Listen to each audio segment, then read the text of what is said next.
You mentioned a little bit about you were producing music that was intergenerational, even if they didn't enjoy the sales success that they had the potential to. So how do you feel like the music you were making at that time has affected generations since, has affected your generation and my generation today? Well, I'm probably more familiar with the Big Star story as a model because it's so unusual. Here you have records in the mid-70s that hardly anybody heard but rock critics. And the rock critics heard it and would write these glowing reviews, and then people would wonder, well, why can't I find it in the record store, or, why is the radio station not playing it? And then the music was dormant until about the late 70s. And I started to get reports from England like, did you know EMI had leased the masters to the first two Big Star records and put out a double fold-out vinyl release in England? I said, no. I said, did you know people were paying $75 a piece for the original vinyls in England if they can find them? I said, no, didn't know that. So it almost went to the UK, caught up following, and that got exported back here to some degree. And finally, by that time, a record company called Fantasy had purchased the Stax Master catalog, which included some of that material. So finally, it was all reissued on CD in the United States. And then, I've gotten a chance to go to some Big Star shows lately because they formed a reunion band in 1993 with two of the original members, Jody Stevens and Alex Chilton, and two guys from a Seattle band called the Posies, Ken Stringfellow and John Auer. And they would only play 3 to 5 shows a year, and a lot of them would be outside the United States. And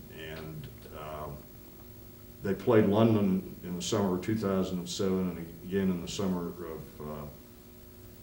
the summer of 2008 and the summer of 2009.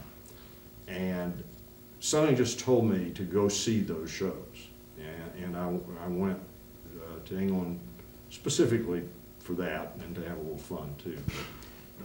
And I'm glad I did. And I was watching the audience just to see what they were made up of, and they were made up of people as old or older than I am, all the way down to young teenagers. And I can understand how that happens in the internet age. But all of that word of mouth about that music started long before the internet age.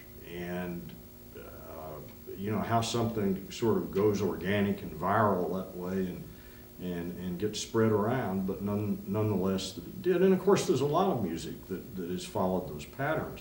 I think the songs that tend to be, and the music that tends to be enjoyed generation after generation, and I can't pinpoint it, and everything, it's not monolithic, everything's not the same, but first of all, it depends on the quality of the song, the composition itself. Is it saying something that speaks to people, and speaks to people about things that are issues, emotional experiences, joys, triumphs, defeats, that are really going to be common to the human condition through many generations.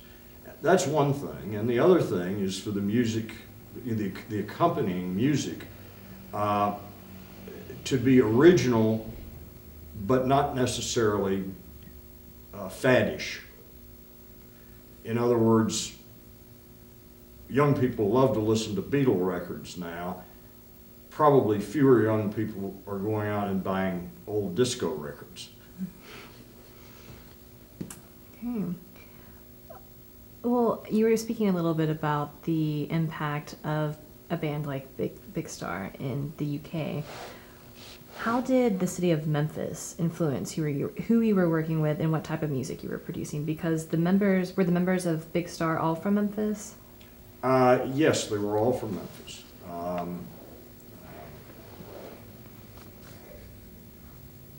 They were all born here and grew up here. Well, Memphis Memphis music has always been multifaceted.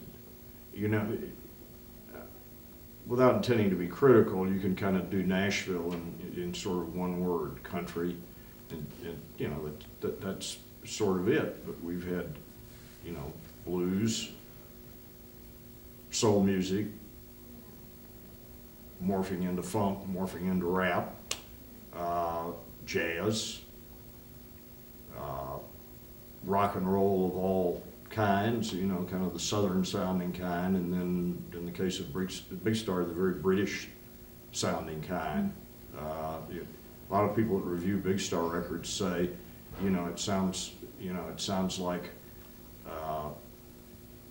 you know, British musicians, but with, you know, with Memphis soul in the lyrics and the performances.